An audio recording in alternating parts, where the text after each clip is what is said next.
KBC में करोड़पति पति। सूरज के जीवन का एक ही फंडा था कि मेहनत तो गधा भी करता है, घर बैठे जो कमाए समझदार वही होता है। इसीलिए उसने कभी नौकरी ही नहीं ढूंढी। इस बात से हालांकि उसकी पत्नी शिखा बिल्कुल भी अग्री नहीं करती थी, पर फिर भी सूरज को समझाना बेकार था। टीवी में कैसे बनोगे करोड़पति का ऐड देखकर उसे लगा कि बस अब तो घर बैठे ही वो करोड़पति बन सकता है, और उसके पीछे उसने अपने सारे सोर्सेस एक्टिव कर दिए।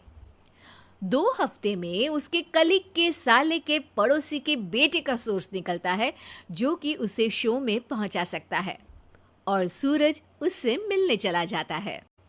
अच्छा, तो हमें मुकेश जी बता रहे थे कि आप हमें शो में पहुंचा सकते हैं। हाँ, उसमें कोई तकलीफ नहीं है। मैं कल अगर कोशिश करूँ तो इसी महीने में आपका नंबर आ जाएगा। अरे ये तो बहुत बढ़िया हो गया। अच्छा, वो सिलेबस और क्वेश्चन पेपर का कोई जुगाड़ है क्या? हैं? उसका तो कोई जुगाड़ नहीं है। तो वो वाकई में कुछ भी पूछ सकते हैं? हाँ, वो तो बच्चन जी पर है, जो पढ़ते हैं वो पूछ लेते हैं। पहली कोशिश फेल होने पर अब सूरज के सामने एक बहुत बड़ा सवाल था कि आखिर जवाब कहाँ से लाए। तब शिखा ने एक सजेशन दिया, क्यों ना सूरज अपने चचेरे भाई सुमित से मदद मांगे, जो कि यूपीएससी की तैयारी कर रहा था। हालांकि इतनी मेहनत करना सूरज को समझ में नहीं आता था, पर कोई और रास्ता ना मिलने पर वो आखिर सुमित से बात करता है। अरे सुमित, हमारा कैसे बनोगे करोड़पति के लिए सिलेक्शन होने वाला है। तुम हमें थोड़े चिट बनाने में मदद करोगे क्या? अरे भैया, चिट बनाए तो सालों हो गए, उसमें हमारा एक्सपर्टीज नहीं है, बल्कि आप बोलो तो हम आपकी पढ़ने में ज़रूर मदद कर सकते हैं। हट, कैसी अनाप शराब बातें कर रहा है तू। सूरज ने सुमित को मना तो कर दिया था, पर तैयारी करने के सिवाय कोई चारा उसे दिख भी नहीं रहा था। खासकर जब 12 के पेपर लीक करने के एक्सपर्ट शुक्ला जो भी हाथ जोड़ लेते हैं। आखिर सूरज को सुमित के पास जाना ही पड़ा, और उसने सुमित और शिखा से वादा किया कि वो बहुत मेहनत करेगा। 1 महीने की तैयारी के बाद फाइनल हुआ कि शो से 1 हफ्ते पहले एक ट्रायल खेला जाएगा, जहां पर सारे रिश्तेदार ऑडियंस की जगह पर होंगे और शिखा सवाल पूछेगी। दूर दराज से भी रिश्तेदार आकर हाजिर हो गए देखने कि आखिर कैसे बनेगा सुमित करोड़पति। सब कुछ सेट था, और इतने में सूरज आकर अपना स्पीच देता है। ये 1 महीना मेरे लिए आसान नहीं था, पर अपने भाई सुमित और अपनी पत्नी शिखा की मदद से मैं इतनी दूर पहुंच पाया हूँ। मेरे मम्मी पापा के आशीर्वाद ने भी बहुत साथ दिया है मेरा। मैं उम्मीद करता हूँ कि आज के शो में आप लोगों को बहुत मज़ा आएगा। साक्षी पहला सवाल पूछती है और पूरे कमरे में सन्नाटा छा जाता है। इंडिया में कितने स्टेट्स हैं? 3, सॉलिड, लिक्विड और गैस।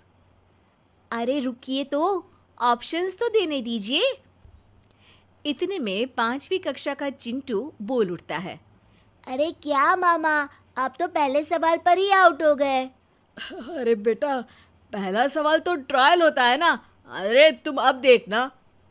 देखने जैसी बात तो थी ही। सूरज को इतना शांत किसी ने नहीं देखा था। कभी कभी तो लगता था मानो सूरज आंख खोलकर ही सो गया हो। मामा जल्दी करो प्लीज, कल सुबह पनवेल भी तो निकलना है। अरे हट, कंसंट्रेट करने दे मुझे। 3 सवाल में 3 लाइफलाइन खत्म हो चुकी थी, और अब चौथे सवाल पर भी सूरज का मौन नहीं टूटा। पर सूरज अभी भी हार मानने को तैयार नहीं था। उधर हर कोई सूरज को छोड़ सुमित को देख रहे थे। आखिर सुमित ने ही तो पढ़ाया था सूरज को। गजब बेइज्जती है यार। अरे बेटा, तो बाप का, दादा का, भाई का, सबका नाम बुड़वाएगा। अरे 3 लाइफलाइन ले ली तो भी तेरा कुछ नहीं होना है। अरे कोई इतनी बात करता है क्या शो पर? अरे बेटा, शो पर तेरे जैसे भी तो नहीं आते ना। सूरज की ये जंग आखिर 1 घंटे बाद 5वें सवाल पर खत्म हो गई, जब उसने इंडिया के नेशनल बर्ड का नाम कहा, कौवा। अरे बेटा, मजा तो बहुत आया, बस थोड़ा टाइम पर खत्म होता तो आनंद भी आ जाता। ताने बारिश के बूंदों की तरह बरस रहे थे और सूरज को भी समझ आ रहा था कि ये करोड़पति बनना शायद उसके बस के बाहर की बात है। पर वो आखिर ये बात मान कैसे लेता?